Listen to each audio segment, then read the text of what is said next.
We open up to a cell phone buzzing from constant notifications, and we see a glimpse of the texts that are of someone asking where someone else is. In the background, we can see two lovers entwined in the passionate act, and the cell phone isn't enough to make them stop. Then we cut to Brooke as she braces herself to open the door, and then we see Owen pacing around inside. When Brooke comes in with her suitcase, she hugs Owen tight, and they tell each other how much they missed each other. She notices something is off with him, and he notices the same with her. They play it off like nothing happened, but we start going back 5 days into the past to get a recap on what we missed. Brooke is decorating her studio with her artwork, and back at the apartment, we can see that the two of them are actually a very happy-looking couple. Around 2 a.m., she comes home to crawl into bed with Owen, but he wants to start getting a little closer to her. Suddenly, Brooke's phone goes off, and it's Ansgar asking if she's still awake. Ansgar goes to the studio to do an interview on his art in the morning, and his morals are clearly questionable as he answers. Brooke watches from nearby, and Owen slowly walks up behind her. Ansgar tries to explain that while his art is sexual, he only paints women that are important to him. The interviewer tries to warn Brooke that the critics will only think that this is porn, but Brooke stands firm in her belief in the art. Owen seems to be on the interviewer's side, though. When Ansgar talks to Owen, all he talks about is how much he likes what he sees in Brooke. When Owen tries to call Brooke over, she holds a finger up, and Ansgar takes this as a sign. After the interview, the couple heads out to meet up with Eleanor and Adam to talk about Brooke's potential success. We also find out that the two of them are having trouble conceiving a child. Right on cue, Ansgar texts Brooke, and when she takes too long to text back, he ends up calling her. Owen brings up the fact that Ansgar has a habit of sleeping with married women and painting them, and Eleanor and Adam tell them that everyone cheats. They would know. They're both divorce attorneys. After hearing that, Brooke tells them that she'll be back, and she takes her purse with her. Literally the worst timing to leave the table. Later that evening, Brooke and Owen get home to find flowers and a letter for Brooke on the table. She thanks him and gives him a kiss before telling him that she'll make it up to him for the way she's been acting while being under pressure. Owen tells her that after the gallery opens, they can talk about having Christmas in Paris, and he shows her the pictures of potential places. Then, Brooke breaks it to him that she can't do it thanks to the gallery and Ansgar. Once again, Ansgar texts Brooke, and Owen decides to go take the trash out. On his way out, he takes the card with him, and out in the hallway, we see that he had already bought the tickets to Paris. You can't help but feel bad for him just a little. As of right now, she's just doing her job, but he's really trying.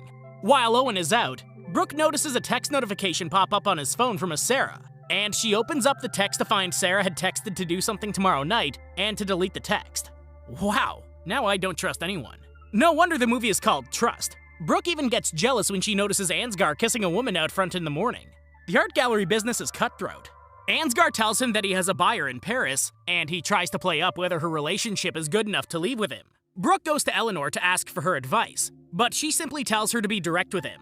Brooke heads to the newsroom that Owen's an anchor for, and she watches as Owen interacts with his female coworkers. After she breaks the news with Owen, he's happy until she mentions that she's going to Paris with Ansgar instead of Owen.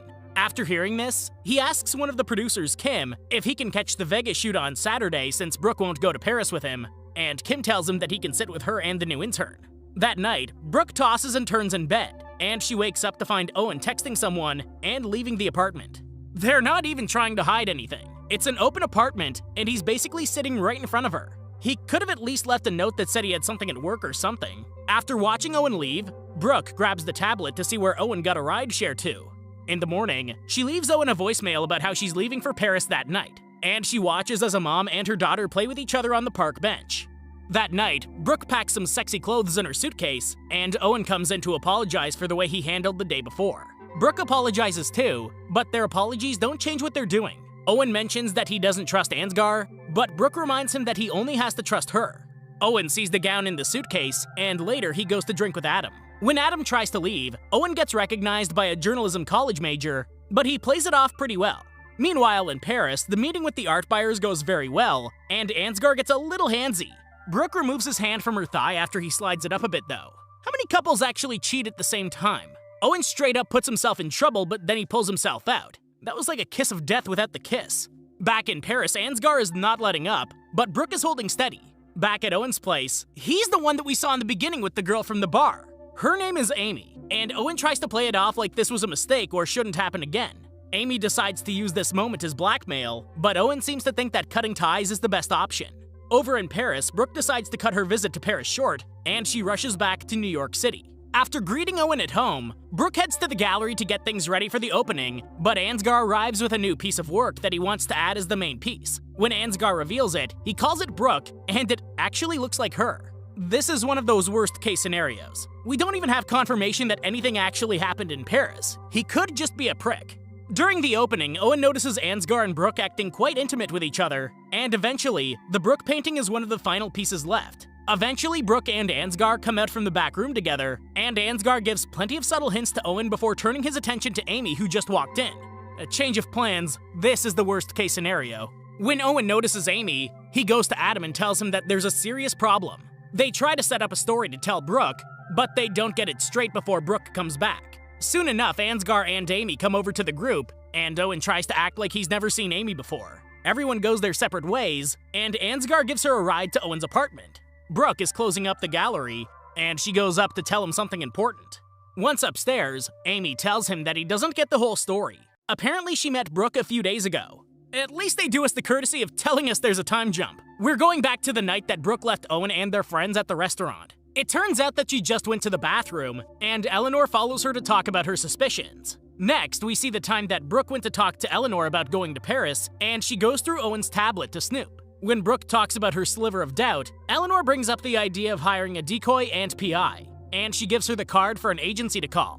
Sure enough, the night that she watches Owen get in a rideshare, she finds that he's going to a one-night B&B, and later his tablet gets a notification for sushi for two being delivered to the B&B.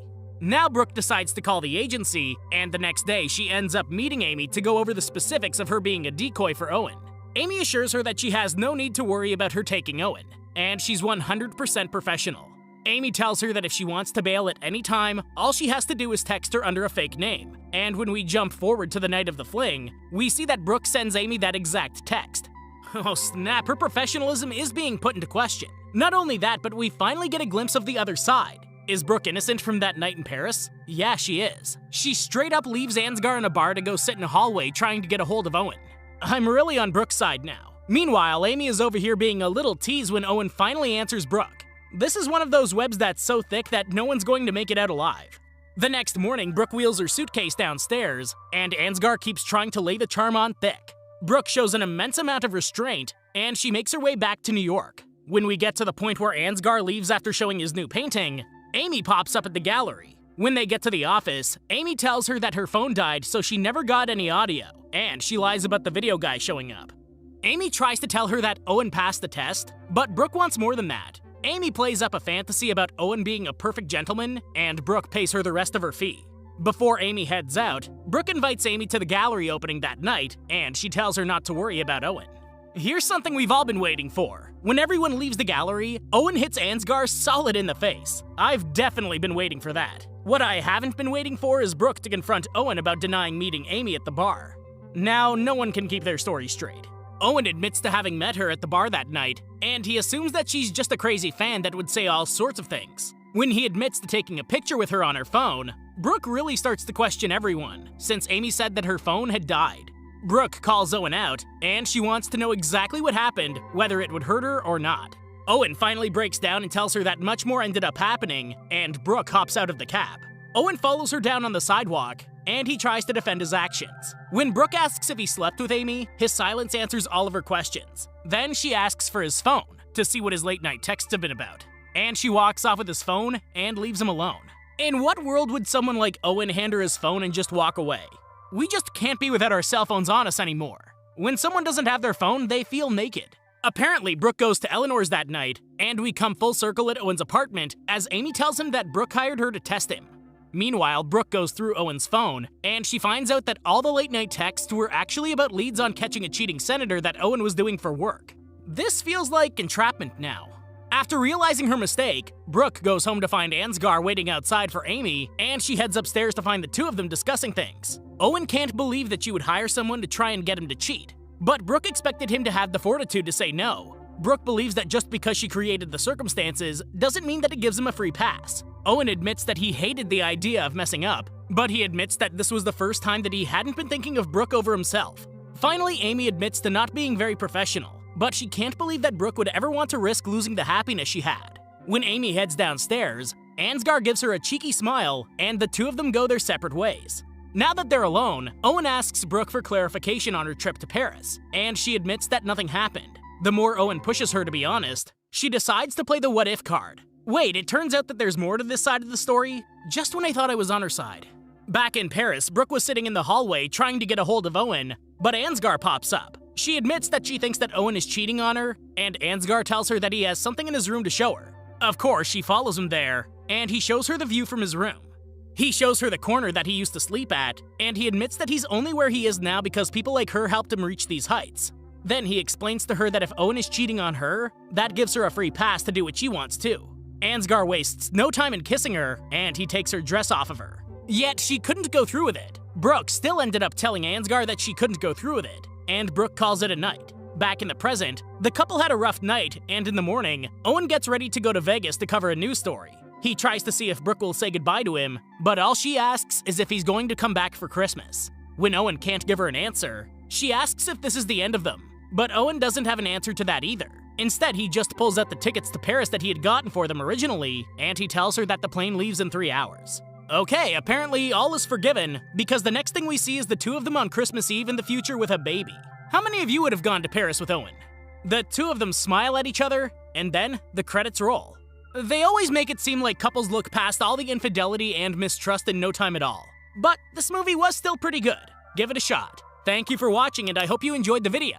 Don't forget to like and subscribe for more like this one. Comment what you think I should watch next, and I'll see you in the next video.